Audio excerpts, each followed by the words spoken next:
Good morning. My name is Suzanne Spencer Abel, and I'd like to welcome you all first thing in the morning to this conference. None of us, I suspect, want to be here, but this is a good place to be today. The work today that I'm presenting to you is mostly taken from Dr. Craig Childress, and I want to acknowledge that we, the targeted parents who finally feel heard and validated, want to thank Dr. Childress for all of his work. I want to tell you a little bit about myself. I have two brothers and my dad that were alienated. My dad passed away before I reconnected with him, and that remains incredibly painful. They are buried here in Erie. So I have two sons and a daughter from my marriage that are all alienated. They are now married and divorced and remarried, and I have 5 grandchildren, and they are absolutely adorable. And one day soon, God willing, I'll get to meet them.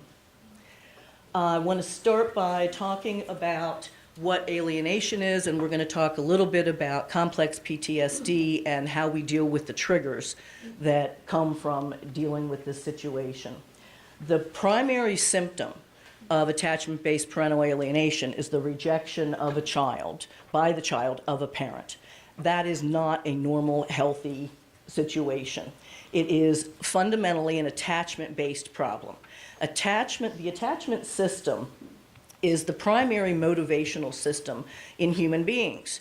We are bonded to our parents, to the people that take care of us as children, as infants. If we do not, as infants, bond with our parents, then the likelihood is good that we won't survive. As infants, the human species take forever to mature and be able to be self-sufficient.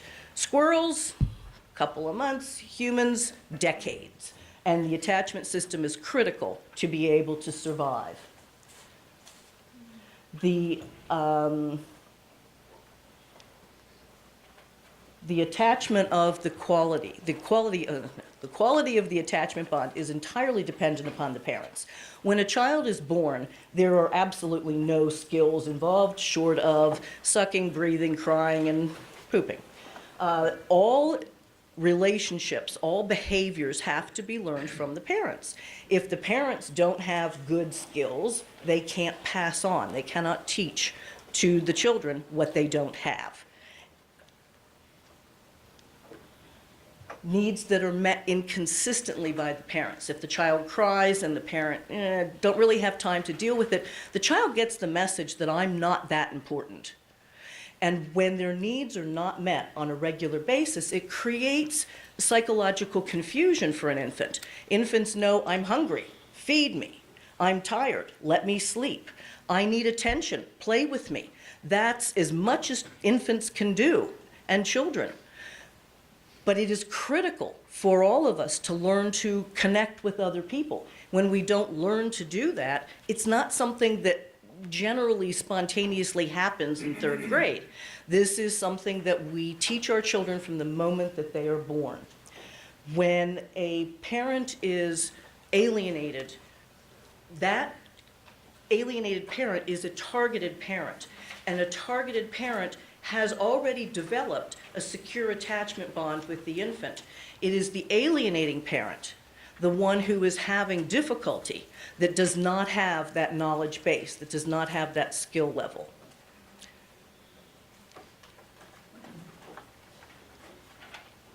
Because the child's attachment system with parents enables survival, it does not dysfunction. It does not stop working on its own.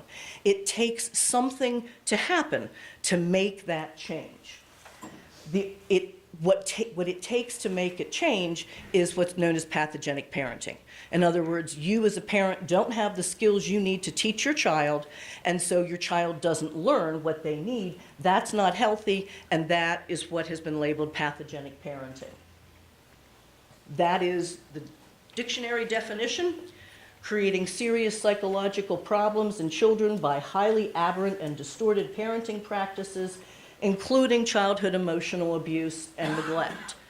that is a misattunement. That is another way of saying that the parent is not able to connect with the child emotionally. The child's fear and rejection of a targeted parent is proof. That is the evidence that something is malfunctioning in the attachment system. So let's talk about that for a minute. If the attachment system is not working, why is that happening? And if we said to any one of you, okay, I'm going to give you a block of wood with a nail in it, and I want you to take the nail out. How are you going to do that? What's the first thing that you would think of? Excuse me as I melt.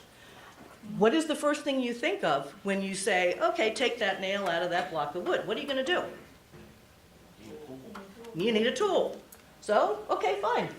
I'll give you a tool. Am I helping? Oh, you need the right tool. Oh, okay, now we're going to start getting picky. So, if you need the right tool and you don't have it, what do? Ask for help. What if you never learned to ask for help? What if you never learned that that tool is not going to help you get that nail out of that block of wood? You are lost. You cannot move forward. That's where our children are at. They are told, you need to pull that nail out of that block of wood. You need to do these things and that, but we're not going to give you the right tool to do it. Are you guys with me so far? Okay. This is, again, a dictionary definition. Because the disordered personality and the associated pathological mourning process, the parent with the narcissistic or borderline personality traits are characterologically unable to process sadness and mournful longing, and instead translate feelings of sadness into anger and a desire for revenge. Anybody want to put that in English? Narcissism, yeah. So what is this really saying? This is saying that when a parent, as a child, has not been taught these skills, they only have a screwdriver, but they need a hammer. They don't know to ask for a hammer. They don't understand that the screwdriver is not the best way to deal with this. And so they process things in a way that is not healthy. And that is the mournful longing. As children, the alienating parent was indeed abused. That's hard for me to wrap my brain around. How could this person who has tormented me and continues to torment me for decades, how could I have compassion for this person? How could I feel bad for him that he has created so much destruction in his wake? And the way I have compassion and empathy is I know he didn't get the tools he needed from his parents. I'm not even sure he got a screwdriver. And because he never got those skills, he cannot teach them to our children.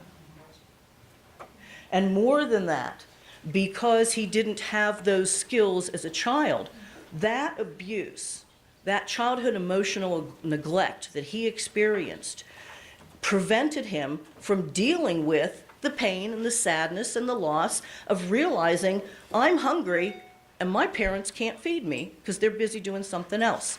I'm really sad that I didn't get picked for the basketball team and my parents didn't even acknowledge it. They wanted to know why I didn't take the trash out.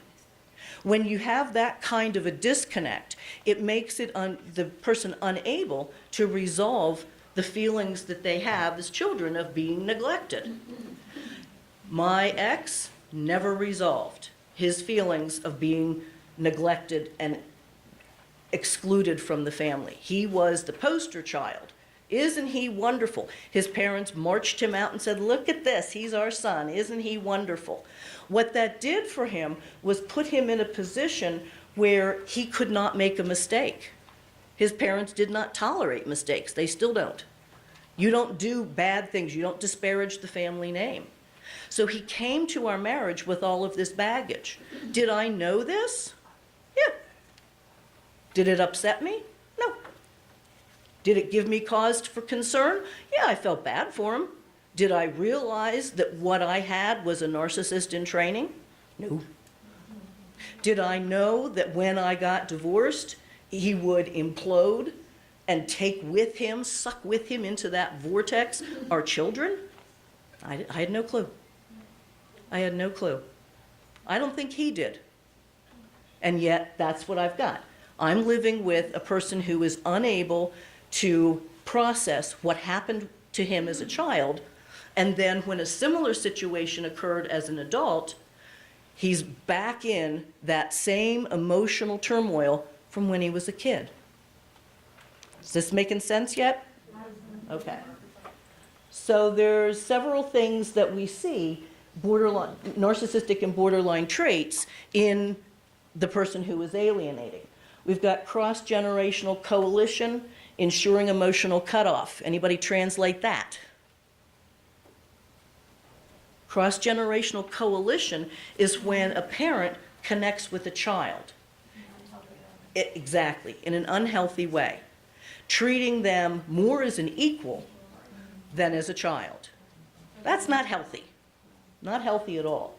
And when that cross-generational coalition is built, what it does is exclude the other parent. And that's the emotional cutoff. Splitting happens. Boundary violations, haughty arrogance, complete lack of empathy, triangulation, that's also part of the cross-generational coalition, entitlement, enmeshment, grandiosity. These traits all go together, and what we end up with is this reenactment, this trauma reenactment. So when my ex grew up being in an emotionally neglectful family, he carried with him all of the pain and the sadness, and then when we got divorced, his mind says, pain, sadness, abandonment, gosh, does that feel familiar? I'm going to deal with it the same way I did before. And how did he deal with it before? He didn't. He took his screwdriver and said, wow, that's really cool. And that was the end of that.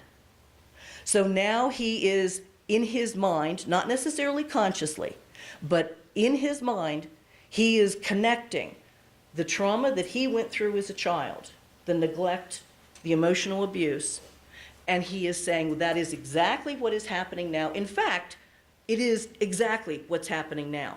And even though the person who emotionally neglected me was my my mother, I'm now going to put all of that unresolved emotion onto my ex. It looks the same to me. It feels the same to me. And that is one of the things that I try to keep my brain wrapped around. I see 60 years ago or whatever, he was a child, and these things happened. And then I see I've got these divorce and I've got the children. To me, they're two separate events. But in his mind, he only sees them as one event because he feels it the same way. And so the anger and the frustration that he feels towards his parents, that he most likely doesn't recognize, he's now putting all of that onto me. So I'm not just getting the anger and frustration of our marriage ending and our divorce, I'm also getting all of the frustration and anger coming from when he was a kid. When the divorce happens and this process is triggered, what we see is the screwdriver over and over and over. And that mindset makes it impossible for them to understand what is going on. In their minds, in the back of their thinking, they've merged the two and they cannot separate them.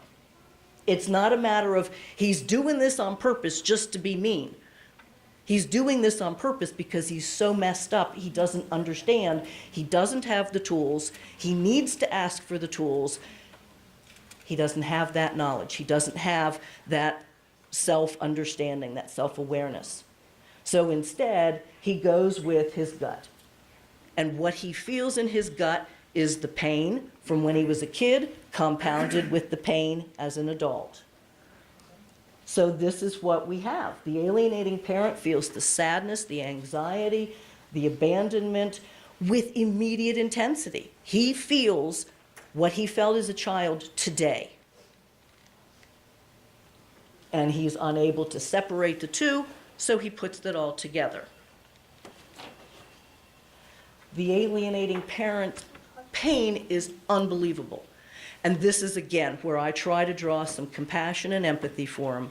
I have to understand and believe and know that he is in unbelievable emotional pain, because what he dealt with as a kid is still not resolved. And what he's dealing with as an adult is also not resolved. So he's walking around every day with an unbelievable amount of emotional pain, and he doesn't know what to do with it. So he gives it to me. One of the things that creates alienation as a situation is getting the child to believe that they are a victim. When my ex was little and he was being emotionally neglected, he was a victim. That is an absolute reality. No child, not yours, not mine, not even my ex as a child, deserves to be abused and neglected. And yet he was. And so now he is putting all of those feelings onto our kids. I felt abandoned. I am angry. I am hurt. And my kid must feel the same way. And I've got to get him to understand that that's how he feels. Are you seeing where the distorted thinking is coming in? He's not sitting around thinking, how can I make somebody else's life miserable, although he may be, but more this is a response to his emotional pain and dumping it on someone else. And the someone else is not just me, but our kids. So he needs the kids to understand how dangerous this situation is, because when he was little, it was dangerous. He wasn't getting his needs met. Nobody gave him a hug. Nobody said to him, oh, honey, you're doing the best you can do, and I'm proud of you. That never happened. He was an abused child. So now he has to get our kids to understand that just like he experienced that, that must be what you're going through now. And children only know what we teach them. And so they believe it. Sometimes it takes years of brainwashing, but it does eventually kick in.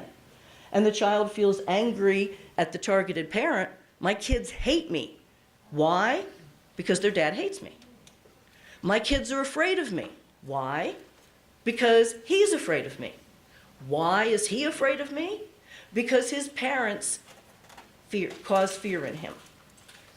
It's a loop that he is absolutely unable to put his brain around. It is a loop that my kids can't put their brains around. It's a loop that has taken me decades to wrap my brain around. This is not easy stuff. This is not parenting 101. This is complicated. And our kids are stuck in the middle, and they pick up the feelings of the alienated parent. Feelings are powerful. The child is taught to believe, seriously, the other person is harming me and I need the alienated parent to protect me. Because in my ex's mind, he needed somebody to protect him and no one was there. And now he sees the same emotional situation. He knows our kids need protected, and gosh darn it, he's going to be there. He's going to do whatever he needs to do to protect the kids. Never to mind that it's delusional, but that's his thinking. And that's why children get sucked into this. All right, quiz time. Nobody told you there'd be a quiz today, did they? Sorry. All right, so let's talk about this. Who is Bob? Bob is the ex. Excuse the positioning. It could just as easily be a female. This does not discriminate based on sex or religion or age or economic status or anything. So Bob is the kid. And mom and dad, grandma and grandpa, raise the kid. And Bob gets married. Who's he marrying? Jane. He's marrying Jane, and after a while they produce John. And then the marriage, goes sour. And we end up with a divorce. And what should a divorced family look like? It should be a reverse of this. So instead of Jane and Bob being the core, now the child is the core, and it's child and mom is family A, and child and dad is family B. All part of the original family, just relabeled, re-explained. But when Bob is unable to process his feelings, he's not able to share John because he's afraid John is getting hurt just as bad as he was. So he hides John. He puts John behind him and he keeps him away from Jane to protect him. All right? And then what happens when John grows up and he does the marriage thing and he marries somebody and he reproduces? What's he teaching that child? What could he possibly teach that child about resolving a relationship that goes bad? What could he teach him? To hide the child behind him. Yeah, and how did he learn to do that? Role model by the parents. There you go. The best way to learn behaviors is to watch. And our children watch with keen eyes. That, They learn what they live. exactly, yes. And that is the cycle of abuse. There's a starting point. It could be in my ex's family that's 12 generations back. I have no idea where that original trauma came from. But I do know that at some point it has progressed and I'm in that loop. And I had no idea I was in that loop when I got into it. I don't think many of you did. I don't think many of us would sit the night before we get married and say, well, I know this person is from an abused family, and therefore I know that he will become or she will become abusive, so I'm going to marry him anyway. We just don't do that. We don't realize when we're at the marrying state, that age, which is usually in our 20s, that it could have this kind of a consequence, that child abuse does have this kind of a loop. And what, in this case, is Jane's likelihood that she's going to be able to change that dynamic? Yeah, pretty much none. It's going to take a lot more than just 1 or 2 parental alienation conferences. It's going to take a lot. So once the child has become the victim and the psychological and emotional needs of the attachment system become in opposition to the needs that the child has to be protected. Let me say that in English. The child is, every one of us is born needing to attach to our parents. And that is a fundamental biological need that all of us have. When we have a child victim, when the alienating parent creates a victim child, be afraid of that person. Don't go near them. They're going to hurt you. It's just a matter of time. You have that need to be protective, to protect yourself, against the need to bond with the person that you need to be protected from. Does it make sense that we've got 2 opposing goals at the same time? I need to bond with my dad, but I'm afraid of him. And I know I'm afraid of him because my mom told me all the horrible things that he's done. And I've seen them. My dad was an alcoholic. I know what drunk looks like. Oh yeah, by the way, my mom's an alcoholic too. But that message never got sent. All I ever heard was how bad my dad is. So I knew I needed to be afraid of him. I knew he wasn't trustworthy. And yet my attachment bond kept saying, call him, see him, listen to him. And it's that conflict that is killing our kids. That's the conflict that they struggle with every single day.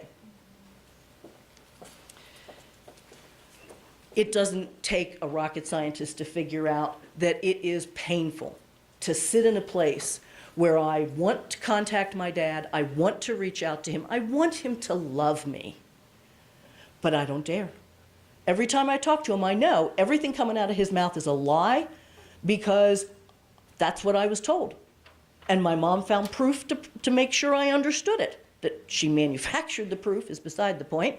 I knew that he was not safe. And yet, to this day, I go to his grave yesterday and I cry. How is it that that attachment system motivation is so strong? And yet my fear, my child victim place, kept me from him. And that's where our children are at. Needless to say, the impact on targeted parents is devastating as well. And the way that it takes itself out on us is something called complex PTSD. And PTSD is a traumatic situation. Complex PTSD is a traumatic situation over a period of time from which there is no escape. And I think most of us here can say, yep, that would be me. It's going on and on. It never ends. Every day, I wonder, am I going to get a certified letter? Is the sheriff going to be in my driveway again? We got to the point where they knew my work schedule. So they just sit there and, hey, how you doing? Okay, what's up today? Got another one for you. All right, you need me to sign for this one? Yeah, this one we got to sign for. It's wonderful to have such a collegial relationship with the sheriff's department, but I'm not sure that that's a life goal. It certainly is not what I was expecting.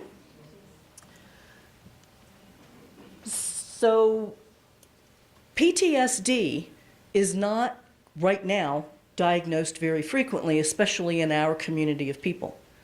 It's still perceived as a personality conflict. You don't get along with the ex, that's all this is, and if you're telling me that you're upset, or you're exhausted from this, or you can't take it anymore, or most commonly that you're angry, then there's something wrong with you. And that's not true. Any person who sustains the kind of behavior that we do, who is experiencing this on a regular basis, is going to feel hurt, is going to feel sad, is going to feel abandoned, and is going to be livid. Most people really do bond with their children, and most of us are devastated when that bond is threatened and when it's erased.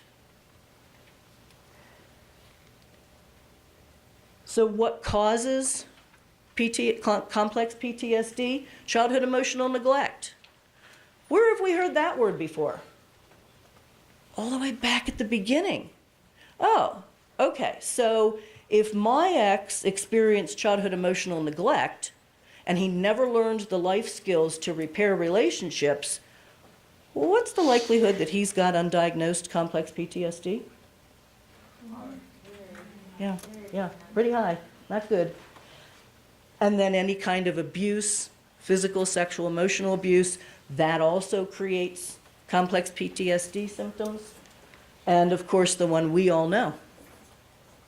You live with this long enough, you can only take somebody smashing your hand so long before you say, enough, I can't use my hand anymore. And that's where we're all at. So what happens when we are triggered? What happens when we have complex PTSD symptoms and we're traumatized pretty much every day and we're sad and abandoned and angry? What happens? What's the first thing we do? Do we think, oh, okay, how am I going to handle this? No, this is all primal brain stuff, just like what my ex is dealing with. He doesn't sit up and think because he never gets to his rational brain. He's in so much pain, he is chronically working from an emotional state. And we all know when we work from an emotional state, when we make decisions based on our feeling rather than our thinking, we're probably not making the best decisions that we could. So when we face a traumatic situation, the first time the sheriff showed up at my door, that's what happened in my brain. The 12th time, it's, hey guys, how you doing? But the first time, it was incredibly traumatic. Can't help but thinking the attorney wanted it to be that way, since, they could have put it in the mail, but it was traumatic to me. And so my brain went into one of those 3 states. Most people have a preferred response. Their primal brain generally goes in one direction. Mine is a combination of freeze and flight. So when I am attacked, I stand there and I do nothing. And someone said to me, why don't you defend yourself? Well, A, because they're talking about emotional thinking, they're not talking rationally. And to try to rationally explain to someone, that's not true, that didn't happen, the person can't hear you because they're not listening with their brain that's doing the thinking, the rational belief. They're working out of their emotions, and our emotions are not logical, and they're not rational. And that explains the behavior we see. The next thing that happens subconsciously, my brain does this automatically, is hypervigilance. Okay, sheriff shows up once. Week later, I hear a car in the driveway at an odd hour, and I'm thinking, oh God, the sheriff again? And my heart pounds, and I can't breathe, and my mouth goes dry, and my stomach knots up, and all of that happens in a matter of a second or two. And none of it was stuff that I thought, oh, okay, every time I get scared, then I'm going to get sick in my stomach. It's not a rational thought. It's what my brain does automatically based on my feelings. And my feelings of being attacked, terrified, all of that. The next response I have is a startle response. So when there's a knock on the door, I jump. When someone walks up behind me, I jump. And people say, what's wrong with you that you keep jumping? It's like, no, what's wrong with you that you keep walking up behind me? But that is a reflexive response. And the last thing is somatic body memories. And this is a little bit unusual because it's hard to understand how you could have physical injury from an emotional source. But the feelings that we have get translated into our body. Everything that we have ever learned in our lives is still in our brains. One of the ladies that I work with says, oh, Suzanne, I never learned this before. It's like, honey, I have never known anybody to go to bed at night and have all their brains run out their ear. Everything that you have ever learned is still in there, including the unfortunate. So the trauma that we feel, we store in our body. And we all know everybody carries their stress somewhere. Obviously, I carry my stress in my stomach. My one son carries his stress in his back.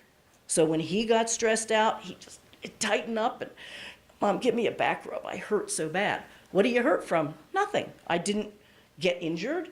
What is he hurting from? Yeah. He's carrying all of that pain and stress. And remember, he's fighting in his head. I want to be with my mom. I want to keep that attachment bond secure. But I'm terrified of her because Dad said that this happens and that happens. And I can't trust. So all of this is going on all at the same time. It's complicated. And so what I see in my kids and what I suspect you see, what I see in myself, is body memories. So I end up in the hospital with bleeding, and they do all kinds of lovely tests, and they say there's nothing wrong. I come in with unbelievable stomach pains, and I feel, oh, I must be passing a kidney stone, something. Nothing. Absolutely nothing. All of the scans come out clean. Everything is fine. I'm fine. So why am I feeling like crap? Somatic body memories. Okay? So there are behaviors that come with having insufficient skills. So when all I have is a screwdriver, and everybody else stands around and says, get a hammer, it's got the pry bar on the back. but I don't know that, and I'm not going to listen to anybody else because I don't trust anybody. I come up with these coping skills. And this is what we see from the alienating parent. We see minimization. It wasn't that bad. We see vagueness. We see lying. This is going to go on and on and on and on. Anybody recognize any of these behaviors? All of them. And I have good news, we're not done. These are the behaviors that we see. These are not behaviors that, for the most part, they sit up nights thinking about. How can I gaslight them tonight? How can I stonewall? Those are behaviors that come about automatically because they have no other tools. They don't have a hammer, let alone a toolbox. And you can't do something that you don't know. All right. So apart from dealing with the behaviors from the person who is alienating us, we also have triggers regarding our kids and life. So you can walk down the street and see a kid that looks just like yours did, and you're triggered instantly. Reading to your kids, seeing people and places and things, driving down the street. Oh yeah, I used to, every Saturday morning, soccer games. The memories that should be good all of a sudden become traumatic. Stuff that shouldn't bother anybody. Really? A license plate triggers me? Okay, I need help. But what triggers me is the first 3 letters, my son's initials. And I'm off.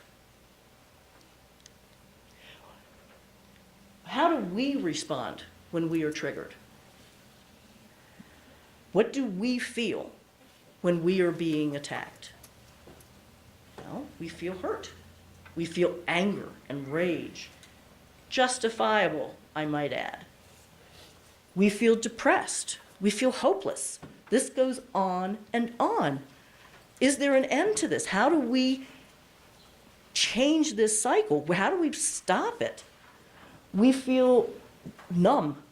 We get to a point where, okay, I'm on overload. I can't feel anything else. I'm numb. We can withdraw. I can't take it anymore. I can't take it being around people. We had a get-together last night after we did our run-through, and it was wonderful. The people were fabulous, and I couldn't wait to get out. I was overwhelmed. Too much noise, too much people, and it wasn't a horrible thing. It wasn't like it was a screaming match. It wasn't like it was a horrible environment. It was awesome, and I couldn't wait to get out because it just was overwhelming to me. Feeling overpowered. That's difficult. It's really hard to feel like you have absolutely no control over what's going on. And yet, that's where I'm at most days. The broken promises are devastating. Whether it's the promises from the attorney, I can get you that. Whether it's the promises from the therapist, don't worry about it, anybody will see what's really happening. Whether it's the promises from the ex, oh, I'm not going to take the kids that weekend, you can have them, and then they're not there when you go to pick them up. The broken promises are devastating to me, and that destroys my trust. And it doesn't just destroy my trust in my ex and the next wife, it destroys my trust in you. Because I don't know which one of you are narcissists in training. Now, in this environment, I'm comfortable because I know we've all been walking down the same road. So I try. I put myself out to trust. But it takes an unbelievable amount of work, mental work, just to stay here. The abandonment issues. I get not wanting to be married anymore. I was perfectly fine with getting divorced. but all of the people around me that have abandoned me in the course of this. And I know part of that's divorce. And I have to keep reminding myself, very few people get divorced and maintain all of the couple friendships. That's a normal part of divorce, is you lose people. But in this situation, I didn't lose people, I was abandoned by people. They ran from me. They didn't just say, oh, well, you know, I'm too busy to get together. It's like, no. And then they'd turn around and walk away. That abandonment is really hard to tolerate, and that really escalates my anger. The isolation that comes along with that, and being rejected and marginalized, these are painful, painful things to feel. And if any of you experience any of that, I'm sure you understand. This is not easy to deal with. And when we have all of those emotions, we have to grieve. Because we've lost a lot. We've lost our support systems, our friends, our peers. We've lost our family, who truly, honest to God, believe this wouldn't be happening if you would just cooperate, if you would be nice, if you would stop antagonizing them. That is hard to take. So losing those relationships is a loss. So we have a grief process. Any guess who never learned the grief process? If you had to guess? Yes. The ex. And guess who's teaching how not to grieve to my kids? Yes. So my kids are learning unhealthy grief skills as well. It is. It is. So let's talk about the stages of grief. The first one is denial. This can't possibly be happening to me. He promised me that we would have a civil situation. We had worked out the custody arrangement. Everything was going great. How is this happening? It isn't, so I'm just going to pretend it isn't. And it doesn't matter whether you've lost a pet or a relative or a relationship. The grief, the loss, the denial, it's all the same. After we're done with our denial, we start to figure out, you know, this is really happening, and this is not okay, and I am livid. How can this be happening? How can people be letting this happen? How can the judge let this happen? How can my attorney let this happen? How can the GAL and the therapist, how are all these people missing this? I am angry. And then I think, okay, there's got to be a way to make this work. So what if I give up my kids on every other Saturday? What if I agree not to come to the football game? What if, and I'm going to bargain. I'm going to try everything I can to try to change this situation and make it work. Has anybody had any luck yet with bargaining? No, good, neither have I. So then, realizing that no amount of bargaining is going to make this change, you get depressed. And depression is a normal, healthy thing to feel when you have lost something. And that is what my children do not grasp. They never make the transition from anger to bargaining to depression to anything else. They are stuck in their anger. And who never taught them that there's a step 3, 4, and 5? They can't do what they don't know. So the depression, for me, that was the longest time. The denial, 6 months, maybe a year. The anger, I'll let you know when I'm done with that.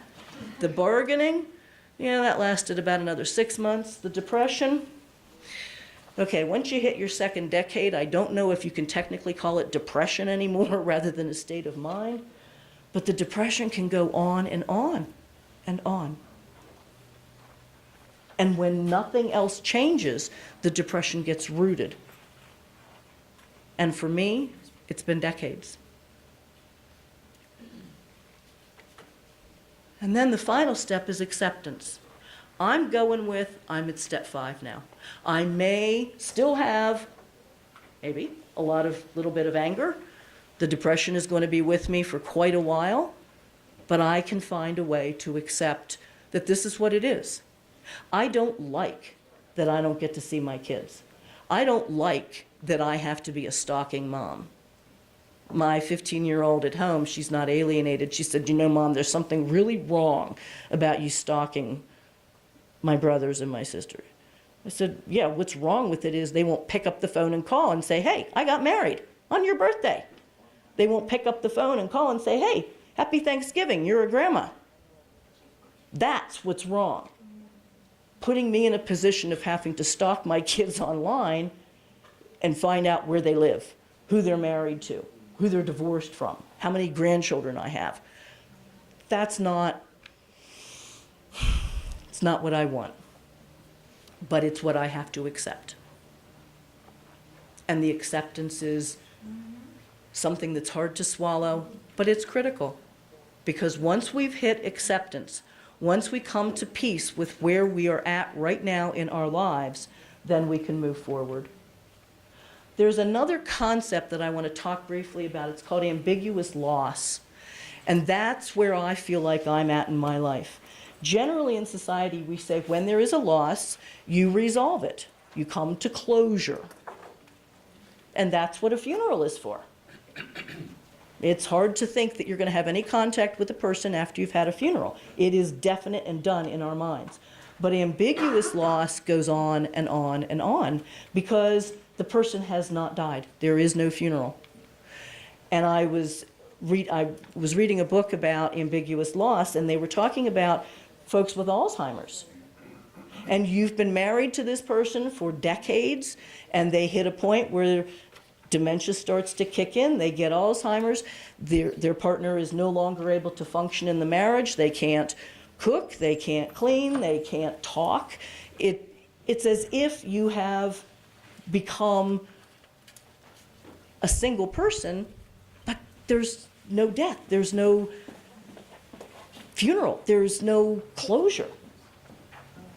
Ambiguous loss is talking about that situation, like where we're at with our kids. My kid, when I returned all of their childhood stuff to them, they were delighted, not that they would say that. My oldest walked up to me and said, "We're done." And I didn't respond. So he made a point of walking back up to my car and saying, "We're done." Like, well, I'm happy for you, but it takes two, and you can be done. I'm not done, and I will never be done. And someday maybe he will be undone. But I respect where he's at, and I know that this loss is going to continue without a funeral. So what is the solution? How do we take this constant, ongoing, daily mourning and put it into something healthy? We reframe it. We look at it from another perspective. Rather than saying, closure only comes after the funeral, we can say there doesn't need to be closure. Because there is no end. The person is still alive. The question is, how do I redefine the relationship with my kid? Instead of saying alive and in my life or dead, is there some other alternative? Is there some other way to look at that relationship and say it's not what I want, but it's not dead? And that's what I'm struggling with right now, trying to redefine what a relationship looks like with my children. The biggest difficulty with ambiguous loss is, am I a mom? Am I a grandma? I don't know how to define those roles in my life. And that's what creates the anxiety for me. That's what creates the stress. So changing how I'm looking at it enables me to accept a new reality and say, okay, I may not have the relationship I want with my kids. I may not get to talk to them every month on the phone. I may not get to see them. I may not get to find out anything about my daughter-in-law and son-in-law. But if my goal in the relationship is simply to let them know I exist and that they are loved, I can do that. I may not be able to change their willingness and ability to contact me, but I can change my willingness and ability to be in touch with them. And I know I've been blocked on Facebook. For one, it took almost 13 seconds for them to hit block. But for the most part, I was pre-blocked. So how do I maintain a relationship one-sided?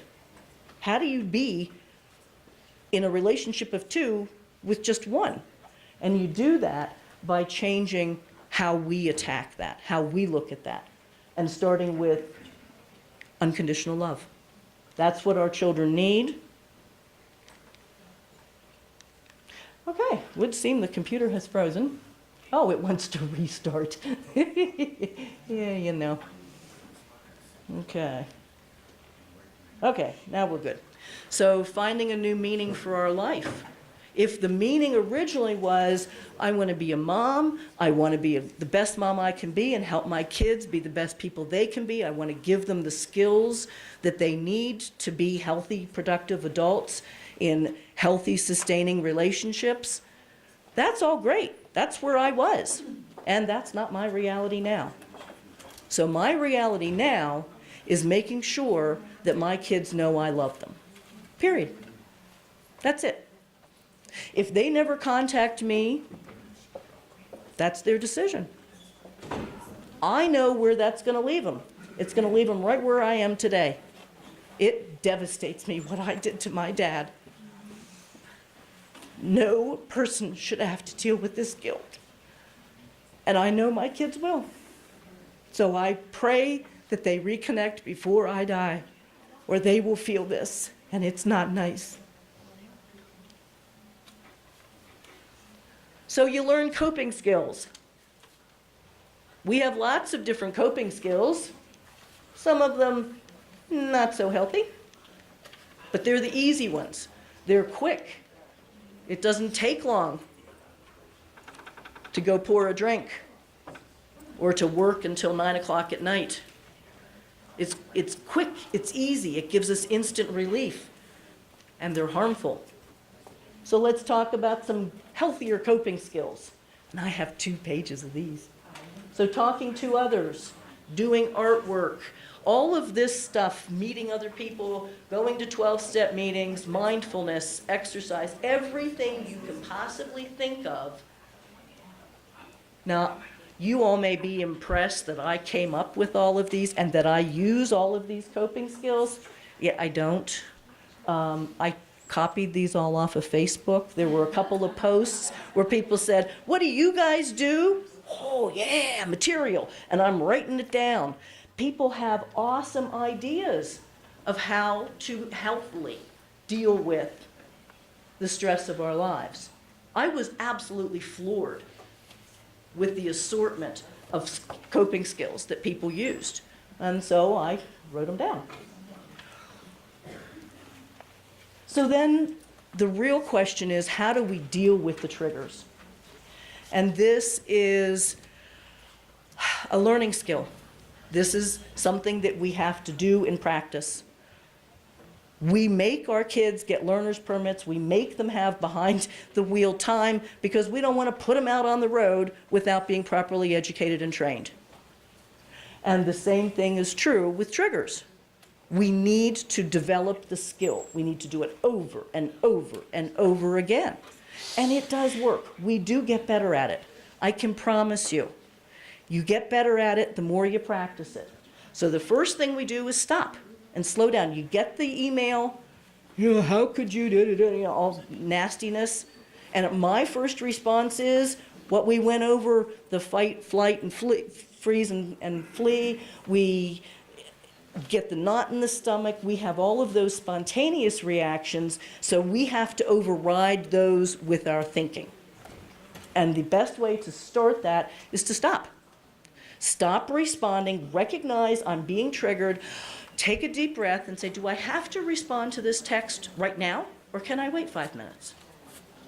Give myself a little bit of time to breathe and to deactivate those automatic primal brain stem responses and allow myself to go into thinking mode. And then I stand back and I say, okay, what would other people see? So I get this text message that says something horrible. Am I taking that personally? Or would any person who saw that say, oh, that's awful? That distinction is important because when I'm in emotion mode, everything feels real. Everything feels like an attack. So it's important to be able to take a step back and ideally have another person to say, yep, that's definitely BS, or nope, you need to be addressing that. We need to identify our triggers. What is it that is setting us off? Sometimes we know it's the email, sometimes we don't. And that's part of introspection, looking at ourselves and identifying what is it that's setting us off individually. It may not set anybody else off, but it's doing it to me. And then again, reframing our narrative, changing how I'm talking to myself. And then finally, education. The more I learn, the more I understand, the more it makes sense. I don't like it, but it makes sense. And final thoughts, we have to identify and mourn what we have lost, whether it's our relationship with our children, with our parents. We have lost. We have to identify that. We need to acknowledge that this is so much bigger than us. We don't know where we are in that loop. And the other person, the ex, doesn't know either. This is bigger than all of us. Practice mindfulness and then acknowledge that this is a process, and it's a long process, but it does work. And I want to thank you for your time and attention today.